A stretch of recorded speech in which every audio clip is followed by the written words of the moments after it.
फतेह प्रवान करने। वाहिगुरु जी का खालसा, वाहिगुरु जी की फतेह। परिपूर्ण परमात्मा दी बनाई हुई है सृष्टि ते उस विच जीवन। गुरबाणी अनुसार ये सारा जीवन दो पक्षां दे च वंडिया होया है। ये दो पक्ष इहदी विचार दास आप जी दे सामने रखेगा, पर इस तो पहले देखिए इस जीवन दियां किस्मां आकार रूप दे च चार ने। प्रथम पत्थर, तुसी आखोगे पत्थर भी जीवन है, जीवन है।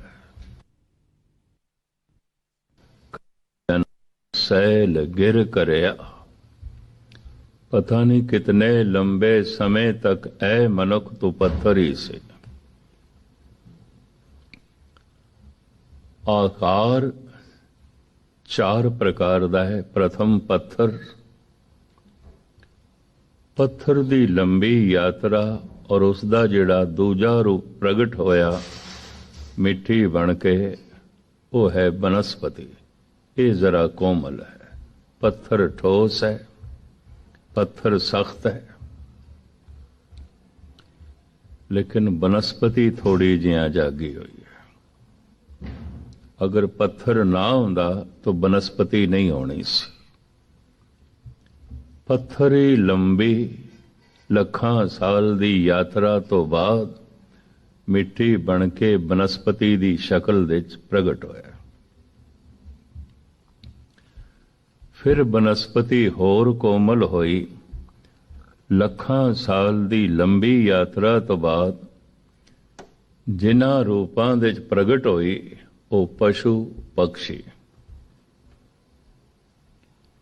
ये आकार दा तीजा रूप, पहले पत्थर, फिर बनस्पति, फिर पशु पक्षी। ते लखां साल दी लंबी यात्रा तो बाद पशु पक्षी जिस रूप दे प्रगट होए ने उसे नूं असीं कहने आ मानव, मनुख। मानव, मनुख। पत्थर टोटली सुता होया है, बनस्पति थोड़ी जिहा जागी है, ते जागे होए दियां ही लोड़ां आउंदियां ने।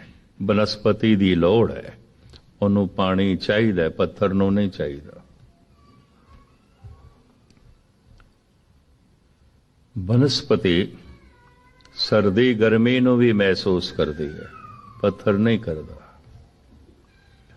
पत्थर टोटली सुता होया है, बनस्पति थोड़ी जागी है।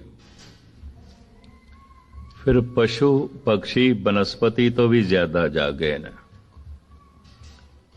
और मनुख ये पशु पक्षियां तो भी ज्यादा जागे। जितना जागे है उतनियां ही लोड़ां ज्यादा हो जांदियां ने। पत्थर दी कोई लोड़ नहीं, बनस्पति दी लोड़ है, पर बनस्पति दे नालों पशु पक्षियां दी ज्यादा लोड़ है। उन्हां नूं निरी प्यास नहीं लगदी, भुख भी लगदी है। बनस्पति ते पानी दे आसरे ते रह जाएगी, पर पशु निरे पानी दे आसरे ते नहीं रहिंदे। उन्हां नूं खुराक भी चाहिदी, भोजन भी चाहिदा। निरा पानी पी के शेर जिंदा नहीं रह सकदा, उन्हों मांस भी चाहिदा। निरा पानी पी के गऊ जिंदा नहीं रह सकती, उन्हों घास भी चाहिदा। जितनी जागृति वधदी है उतनियां लोड़ां वधदियां ने। पशुआं नालों मनुख ज्यादा जागे है, तो इहदी पशुआं नालों भी ज्यादा लोड़ां ने, क्योंकि इहदे कोल विकसित मन है। इहदे मन ने समाज नूं जन्म दिता है। इहदी मन दी सोचनी तो धर्म दा जन्म होया है। इहदी कुछ राजनैतिक जिंदगी है। मनुख दियां लोड़ां, मनुख दियां जिम्मेवारियां बहुत ज्यादा ने, बहुत ज्यादा। ਪੱਥਰ ਟੋਟਲੀ ਸੁੱਤਾ ਹੋਇਆ ਹੈ, ਥੋੜੀ ਜਿਹਾ ਜਾਗੀ ਹੈ ਬਨਸਪਤੀ, ਉਸ ਤੋਂ ਜ਼ਿਆਦਾ ਜਾਗੇ ਨੇ ਪਸ਼ੂ ਪਕਸ਼ੀ, ਫਿਰ ਉਸ ਤੋਂ ਜ਼ਿਆਦਾ ਜਾਗਿਆ ਹੋਇਆ ਹੈ ਇਹ ਮਨੁੱਖ, ਪੂਰਨ ਜਾਗਿਆ ਹੋਇਆ ਹੈ ਪ੍ਰਮਾਤਮਾ। ਸੁੱਤੇ ਹੋਏ ਦੀ ਯਾਤਰਾ ਹੈ ਜਾਗੇ ਹੋਏ ਤੱਕ ਪਹੁੰਚਣ ਦੀ, ਪ੍ਰਮਾਤਮਾ ਤੱਕ ਪਹੁੰਚਣ ਦੀ। ਤੇ ਪ੍ਰਮਾਤਮਾ ਤੱਕ ਪਹੁੰਚਣ ਦਾ ਵਸੀਲਾ ਕੀ ਹੈ? ਪ੍ਰਮਾਤਮਾ ਹੋਣਾ, ਪੂਰਨ ਤੌਰ ਤੇ ਜਾਗ ਜਾਣਾ।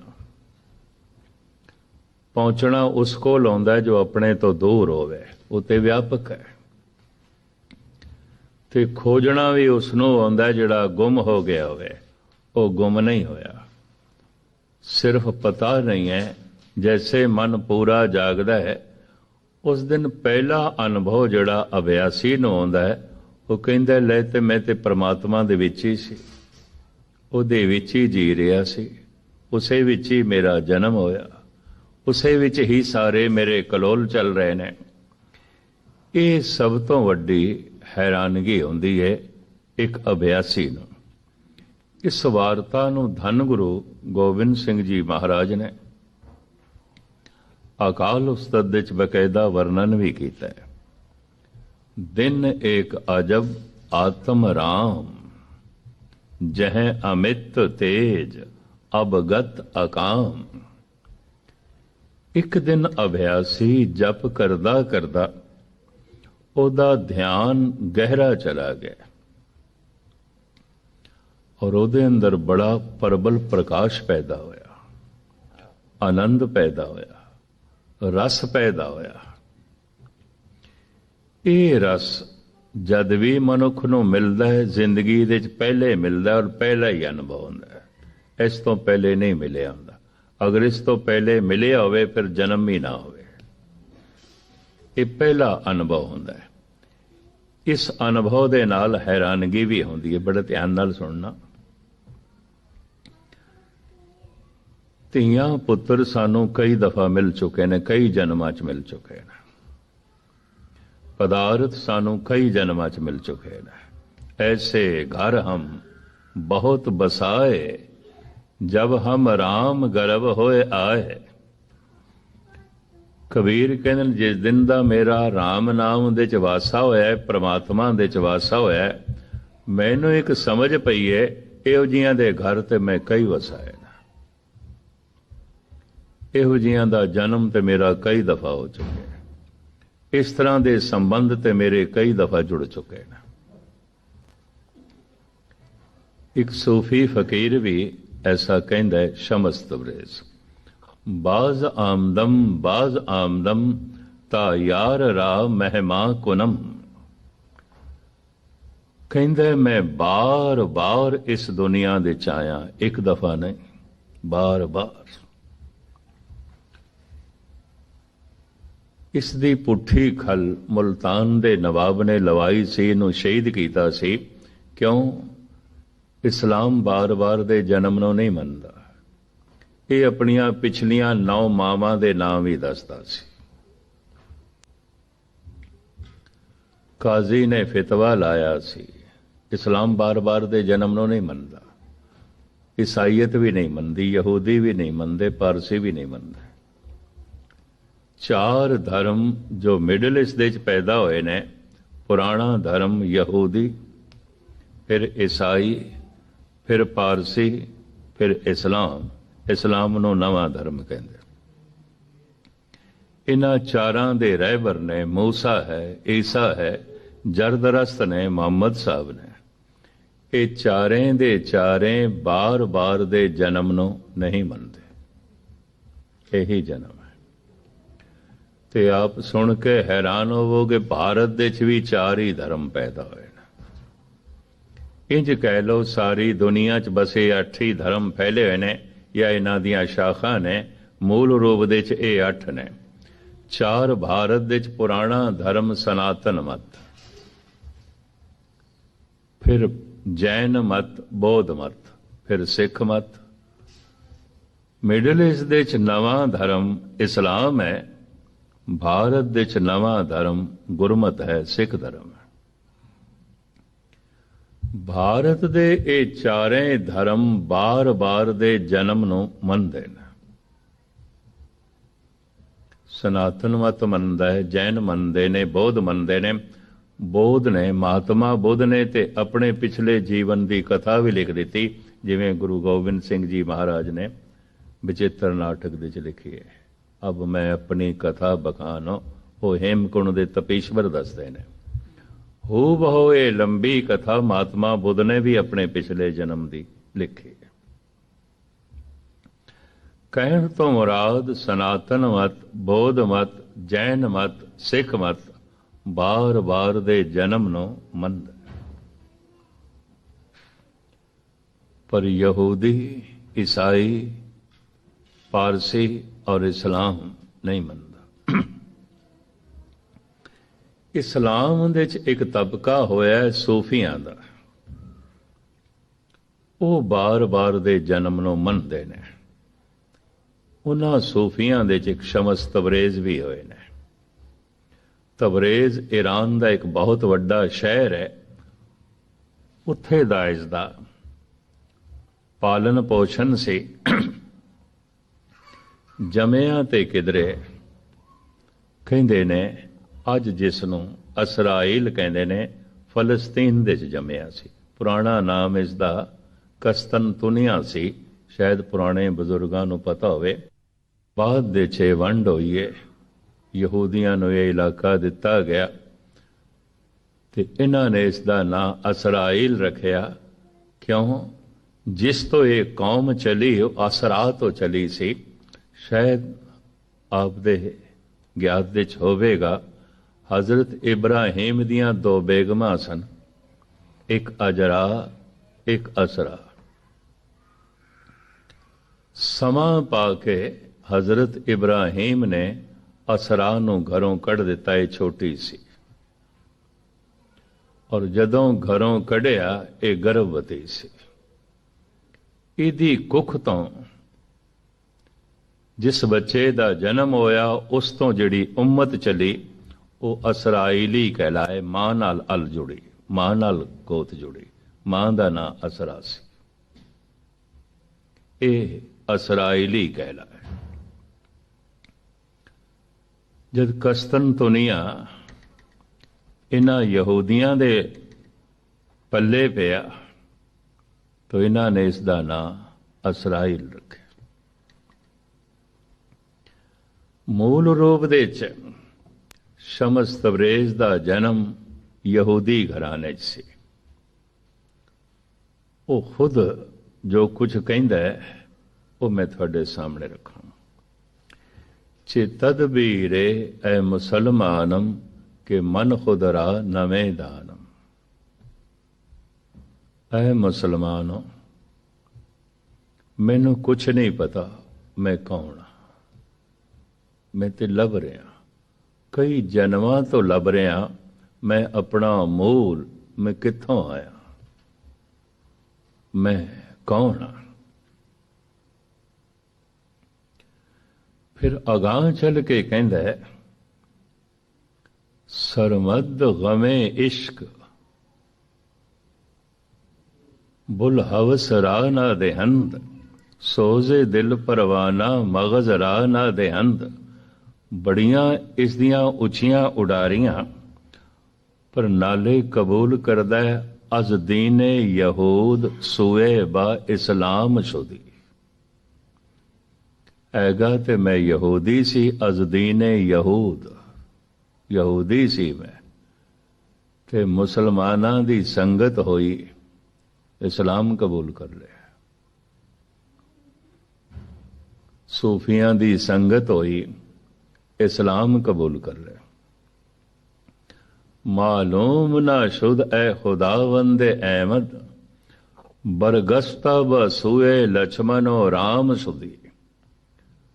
ਕਹਿੰਦਾ ਇਹਨਾਂ ਦੀ ਸੰਗਤ ਦੇ ਚ ਵੀ ਠੀਕ ਹੈ, ਮੈਂ ਆਪਣੇ ਕਰਮ ਕਾਂਡ ਦੇ ਚ ਮਹੂ ਰਿਹਾ, ਪਰ ਮੈਂ ਮੰਦਰ ਦੇ ਚ ਵੀ ਚਲਾ ਜਾਣਾ, ਰਾਮ ਦੀ ਗੱਲ ਵੀ ਸੁਣ ਲੈਣਾ, ਲਛਮਣ ਦੀ ਵੀ ਸੁਣ ਲੈਣਾ, ਮੈਂ ਕ੍ਰਿਸ਼ਨ ਦੀਆਂ ਗੱਲਾਂ ਵੀ ਸੁਣ ਲੈਣਾ। ਔਰ ਇਸੇ ਦਾ ਹੀ ਬੋਲ ਹੈ, ਅਜ ਯਕ ਚਿਰਾਗ ਮਸਜਿਦ व ਬੁਤਖਾਨਾ ਰੋਸ਼ਨ ਅਸਤ।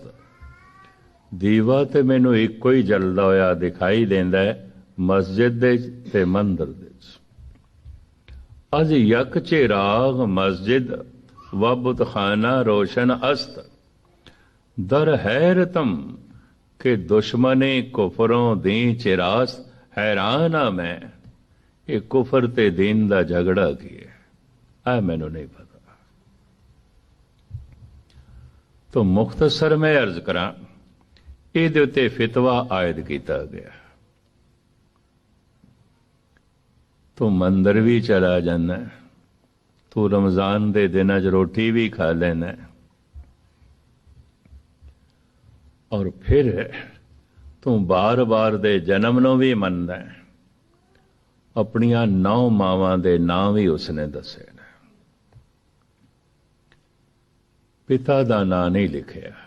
आप दी ज्ञात लई अर्ज करा, गहरा संबंध मनुखी बच्चे दा की हर जीव दे बच्चे दा मां नाल है।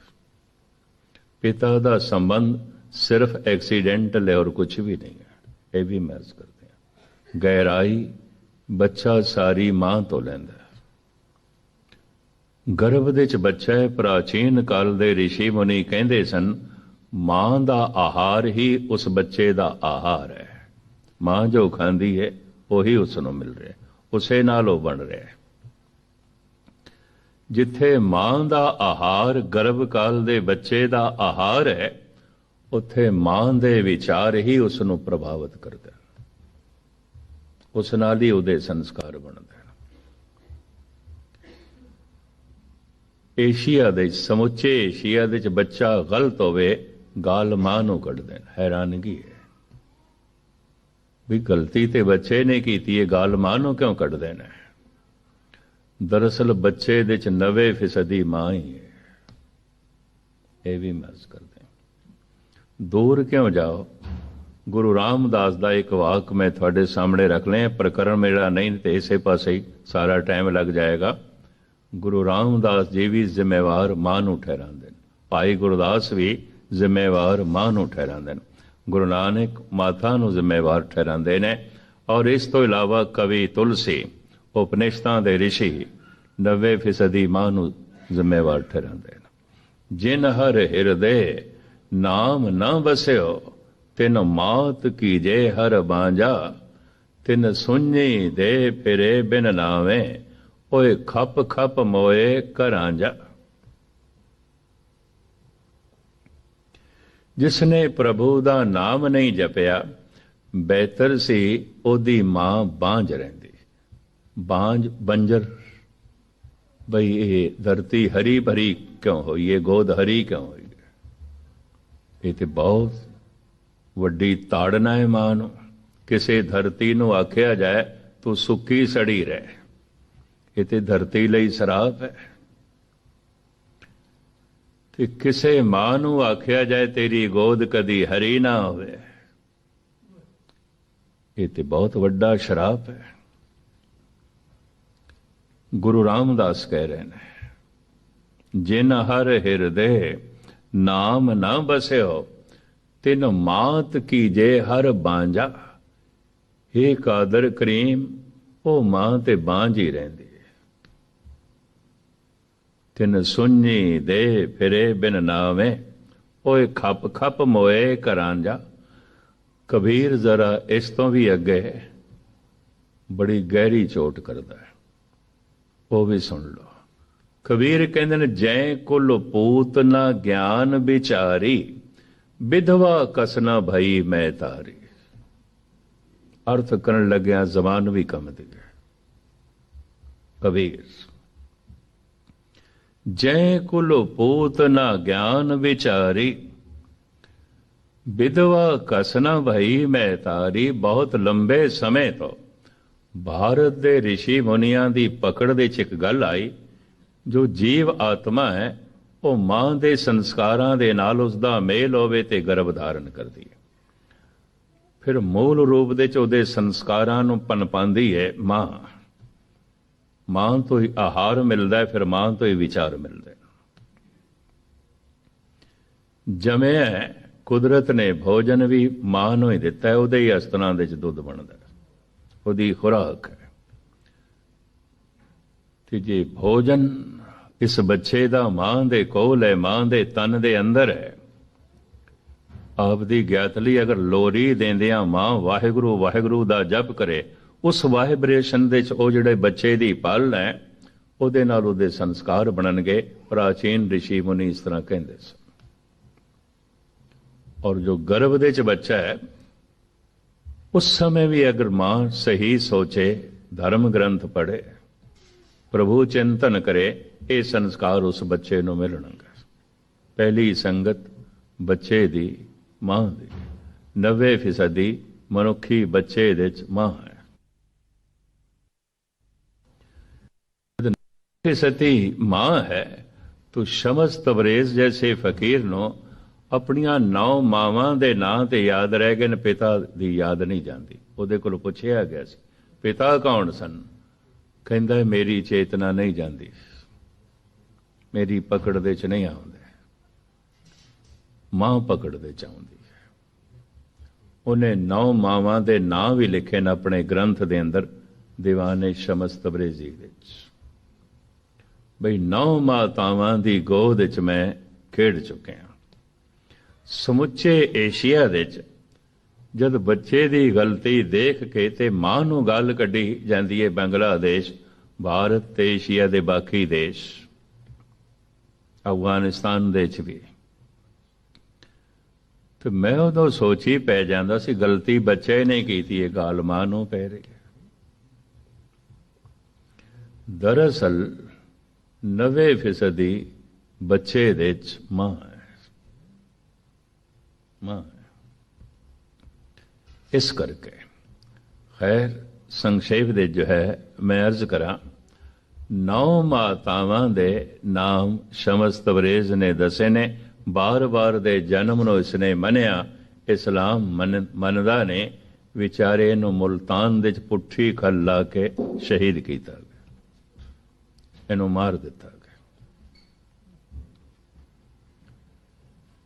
ਇਹਨੇ ਪੁਨਰ ਜਨਮ ਨੂੰ ਮੰਨਿਆ, ਬਾਰ-ਬਾਰ ਦੇ ਜਨਮ ਨੂੰ ਮੰਨਿਆ। 4 ਧਰਮ ਜੋ ਭਾਰਤ ਦੇ ਚ ਪੈਦਾ ਹੋਏ, ਸਨਾਤਨ ਮਤ, ਜੈਨ ਮਤ, ਬੌਧ ਮਤ, ਸਿੱਖ ਮਤ, ਬਾਰ-ਬਾਰ ਦੇ ਜਨਮ ਨੂੰ ਮੰਨਦੇ ਨੇ। 4 ਹੀ ਮਜ਼ਹਬ ਜੋ ਮਿਡਲ ਈਸਟ ਦੇ ਚ ਪੈਦਾ ਹੋਏ, ਪੁਰਾਣਾ ਧਰਮ ਉੱਥੇ ਯਹੂਦੀ ਹੈ, 3500 ਸਾਲ ਪੁਰਾਣਾ। ਨਵਾਂ ਇਸਲਾਮ ਹੈ, ਗਾਲਬਨ 1400 ਸਾਲ ਪੁਰਾਣਾ। ਭਾਰਤ ਵਿੱਚ ਪੁਰਾਣਾ ਧਰਮ ਹੈ 5000 ਸਾਲ ਪੁਰਾਣਾ ਸਨਾਤਨ ਮਤ। ਨਵਾਂ ਧਰਮ ਹੈ ਸਿੱਖ ਮਤ, ਗਾਲਬਨ 500 ਸਵਾ 500 ਸਾਲ ਪੁਰਾਣਾ। ਉਹ 4 ਧਰਮ ਮਿਡਲ ਈਸਟ ਦੇ ਬਾਰ-ਬਾਰ ਦੇ ਜਨਮ ਨੂੰ ਨਹੀਂ ਮੰਨਦੇ। ਇਹ 4 ਧਰਮ ਬਾਰ-ਬਾਰ ਦੇ ਜਨਮ ਨੂੰ ਮੰਨਦੇ ਨੇ। ਔਰ ਯਾਤਰਾ ਇਤਨੀ ਲੰਬੀ ਹੈ, ਮਹਾਰਾਜ ਕਹਿੰਦੇ ਨੇ ਆਇਆ ਦੂਰੋਂ ਚੱਲ ਕੇ, ਮੈਂ ਤੱਕੀ ਤੋ ਸਰਨ ਆਏ।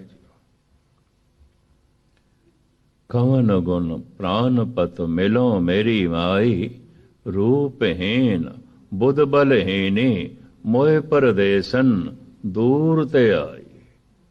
ਬੜੋ ਦੂਰ ਤੋਂ ਆਏ। ਕਿੰਨੀ ਦੂਰ ਤੋਂ ਆਏ? ਕਈ ਜਨਮ ਭੈ ਕੀਟ ਪਤੰਗਾ, ਕਈ ਜਨਮ ਗਜਮੀਨ ਕੁਰੰਗਾ, ਕਈ ਜਨਮ ਪੰਖੀ ਸਰਪ ਹੋਇਓ, ਕਈ ਜਨਮ ਹੈ ਵਰ ਬ੍ਰਿਖ ਜੋਇਓ। ਅੱਗੇ ਫਿਰ ਪੰਕਤੀ ਨੇ ਕਈ ਜਨਮ ਸੈਲ ਗਿਰ ਕਰਿਆ, ਕਈ ਜਨਮ ਗਰਭ ਮੈਂ ਖਿਰਿਆ। ਇਹ ਸਾਰੀ ਵਿਚਾਰ ਦੇ ਕੇ ਫਿਰ ਕਹਿੰਦੇ ਨੇ ਮਿਲ ਜਗਦੀਸ਼ ਮਿਲਨ ਕੀ ਬਰੀਆ, ਚਿਰੰਕਾਲ ਇਹ ਦੇ ਸਿੰਜਰੀਆ। ਜਗਦੀਸ਼ ਨੂੰ ਮਿਲਣ ਦਾ ਮੌਕਾ ਕੇਵਲ ਮਨੁੱਖ ਕੋਲ ਹੈ, ਪੱਥਰਾਂ ਕੋਲ ਨਹੀਂ ਹੈ, ਬਨਸਪਤੀ ਕੋਲ ਨਹੀਂ ਹੈ, ਪਸ਼ੂਆਂ ਕੋਲ ਨਹੀਂ ਹੈ। ਕਿਉਂਕਿ ਉਹਨਾਂ ਕੋਲ ਵਿਕਸਤ ਮਨ ਨਹੀਂ ਹੈ, ਸੋਚ ਨਹੀਂ ਸਕਦੇ, ਵਿਚਾਰ ਨਹੀਂ ਕਰ ਸਕਦੇ, ਚਿੰਤਨ ਨਹੀਂ ਕਰ ਸਕਦੇ, ਕੇਵਲ ਮਨੁੱਖ ਕਰ ਸਕਦਾ। ਖਾਣਾ ਪੀਣਾ ਪਸ਼ੂਆਂ ਕੋਲ ਵੀ ਹੈ, ਸੌਂਦੇ ਉਹ ਵੀ ਨੇ, ਬੱਚੇ ਉਹਨਾਂ ਦੇ ਵੀ ਹੁੰਦੇ ਨੇ, ਉਹਨਾਂ ਦੀ ਪਾਲਣਾ ਦੀ ਫਿਕਰ ਉਹ ਵੀ ਕਰਦੇ ਨੇ। ਮਨੁੱਖ ਦੇ ਕੋਲ ਜਿਹੜੀ ਇੱਕ ਅਧਕ ਗੱਲ ਹੈ, ਉਹ ਇਹ ਪ੍ਰਭੂ ਦਾ ਚਿੰਤਨ ਕਰ ਸਕਦਾ ਹੈ ਔਰ ਇਹ ਆਪਣੇ ਮੂਲ ਨੂੰ ਲੱਭ ਸਕਦਾ ਹੈ। ਅਗਰ ਇਤਨਾ ਮਨੁੱਖ ਵੀ ਨਾ ਕਰ ਸਕੇ ਤੋ ਸਾਰ ਕਿਤਾਵਲੀ ਦਾ ਕਰਤਾ ਕਹਿੰਦਾ ਪਸ਼ੂ ਤੇ ਫਿਰ ਮਨੁੱਖ 'ਚ ਕੋਈ ਫਰਕ ਨਹੀਂ। ਨਿੰਦਰਾ ਆਲਸ ਭੋਗ ਭੈ ਇਹ ਪਸ ਪੁਰਖ ਸਮਾਨ, ਨਰਨ ਗਿਆਨ ਨਿਜ ਅਧਿਕਤਾ, ਗਿਆਨ ਬਿਨਾ ਪਸੂ ਜਾਣ।